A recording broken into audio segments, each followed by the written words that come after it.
I think we could all benefit from taking things a little easier. I think what we should care about is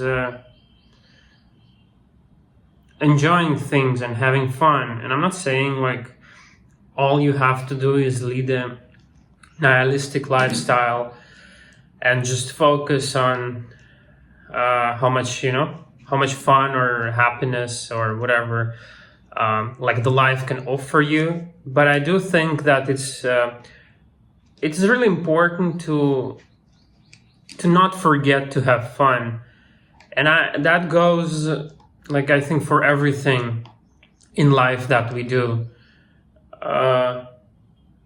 Like I don't know, eating food that you like, and like listening to music that you like, watching movies that you like, doing what you like. And I know a lot of people who are kind of caught up in over intellectualizing their likes and dislikes, and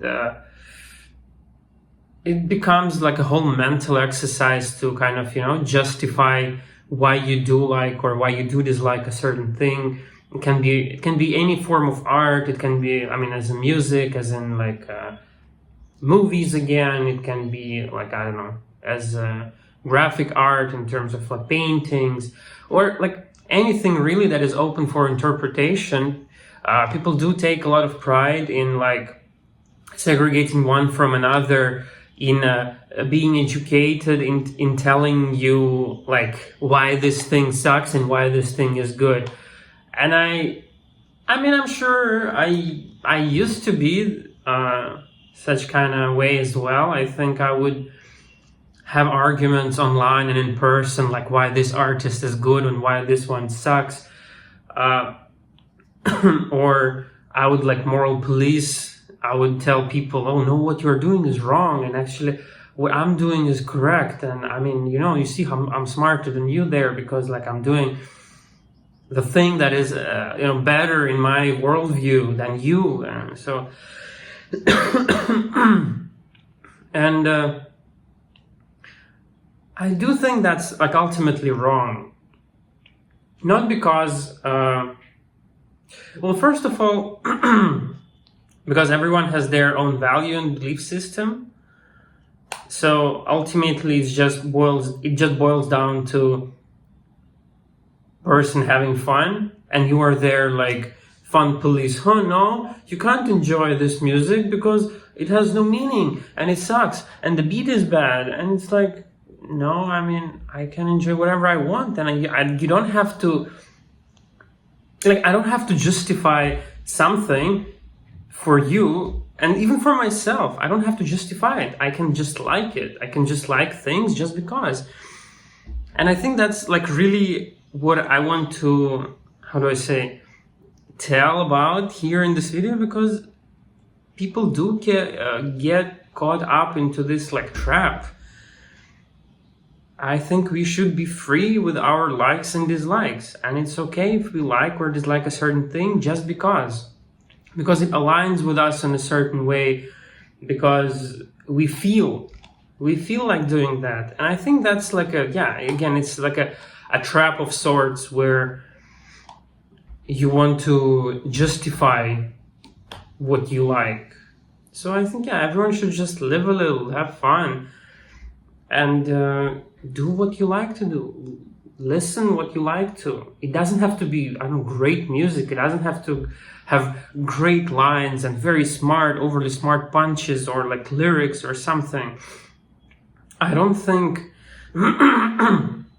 that is another, like a leaderboard who listens to the more, unique and profound music. I think that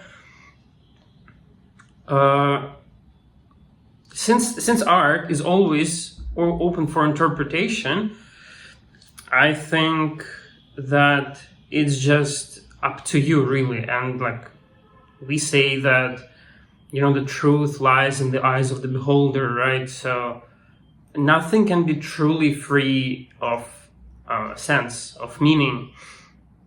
So the point is, what sense do you find it in your what sense do you find it what sense do you find in it, experiencing it, looking into it and listening to it? Like, what meaning do you make of it? And again, not everything has to have meaning, actually. Not everything has to be pondered upon or like thought out into an elaborate, I don't know, life experience or teaching. You can enjoy things simply just because they are. Because you are, you exist, you simply live, you simply are. And you can let other things be just as you are and just be with them. And I think that is a really important and profound thing to go to, like to kind of strive towards, because not not everything needs an explanation, not everything deserves an explanation. We make meaning, we make explanations just because like that's who we are, and that's like our cope. I do think so, because everything doesn't make sense so bad that we are trying to like navigate this like sea of chaos so bad that it gives us peace, it gives us like sense of purpose or direction or whatever. So it's like, if we arrange like let's say all these cubes into a certain picture, which we made again, that will kind of explain it to us, that will kind of do the trick. And again, that's not a bad thing to do. I think that's important and crucial. And again, you put 100 people building those pictures, you will get 100 different pictures. So everyone makes their own meaning in a way, their own sense. The same way as we experiencing life in our own way, and we do different things. And I think that's important. And that's what you should be like focused on doing. You shouldn't be worried how your vision of life fits in somebody else's picture, or let's say the societal perception of the world. I think that you shouldn't be really concerned with that. And it's easy to say such things, right? It's easy to say, oh, like, yeah, fuck the society, fuck the system, you do you. But I do understand how difficult it is to really be individualistic, be really, one with yourself, do really what you want to do, because there is societal pressure and like there is fears and there is like it's a whole big ass soup you got there inside you, which is very difficult to navigate, very, very difficult to I don't know what to say. Like, you separate one thing from another, it's very difficult to kind of understand things for what they are. But I do think we should be striving towards really understanding ourselves, because all of us, we exist in this weird like chaos situation, right? And I think we are our own best project. We are our own most important project. We are given this combination of like body, mind, soul, whatever, and we are just trying to make sense of it. Let alone making sense of the world, we try to make sense of ourselves. And I think it's really beautiful. I think we all should be really concerned with looking inwards, of really like thinking, but not thinking in terms of like goods and bads, not thinking in terms of like this is a good part of me, this is a bad part of me, like separating, weighing them, kind of focusing on the goods, denouncing the bads. I don't think that's that's like a wise way to go about it. I think that, again, good and bad is just like it's a man-made category in a way, and like what is really good, what is really bad, like how do you define it, what goes in that definition, how do you understand absolutely, like what is the absolute truth, right? Nothing is black and white is all I'm saying. So I think the most important part here is to really just accept yourself for who you are. And that acceptance, like that famous acceptance, right? It's like super cliche. Everyone's talking about it. Oh, just love yourself, just accept yourself. But like, okay, but who am I?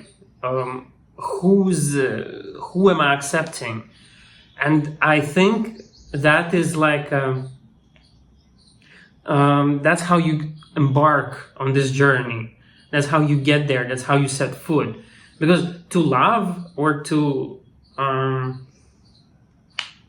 understand, approve of, you have to understand, like, sorry for the repetition, but like, I think to love truly, you have to understand.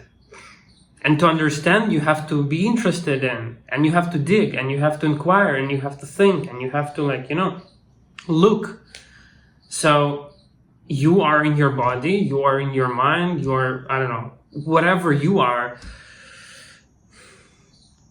You start somewhere. Maybe you don't know yourself at all, and it's fine. And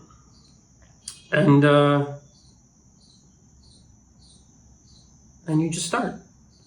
You start from where you are, and you continue. I don't know. You proceed. You go.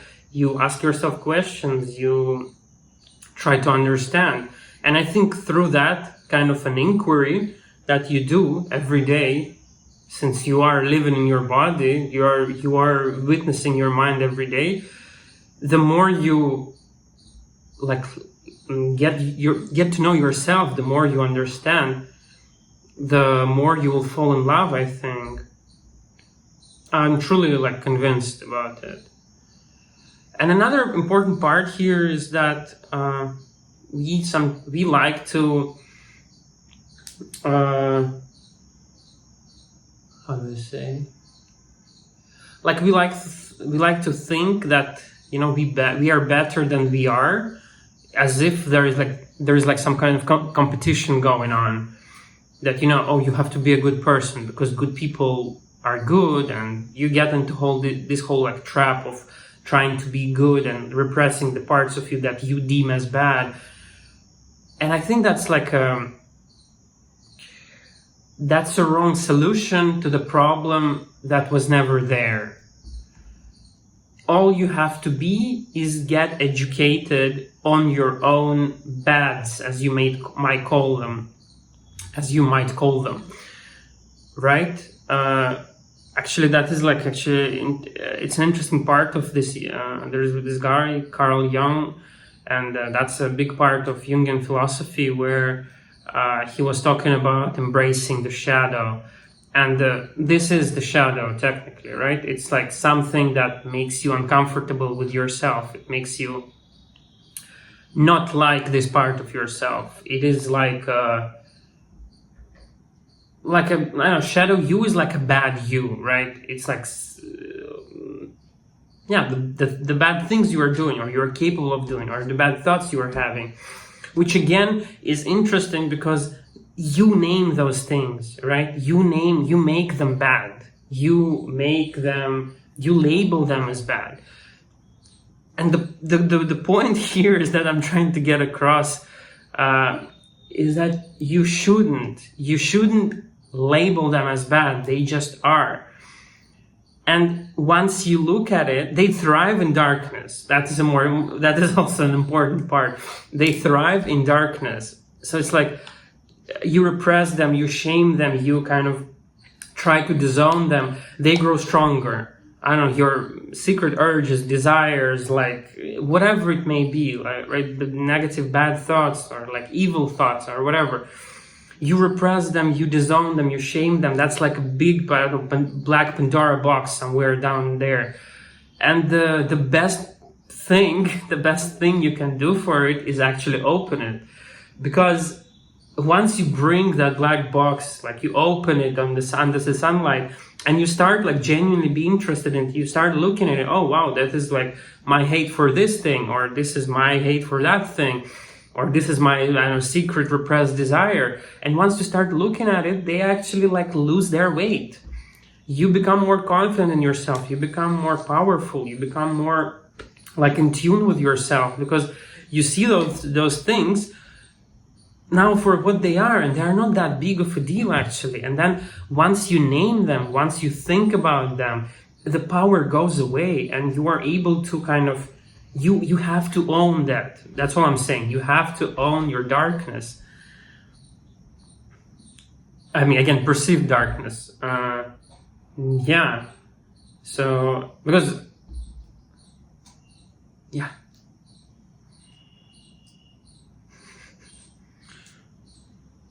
Yeah.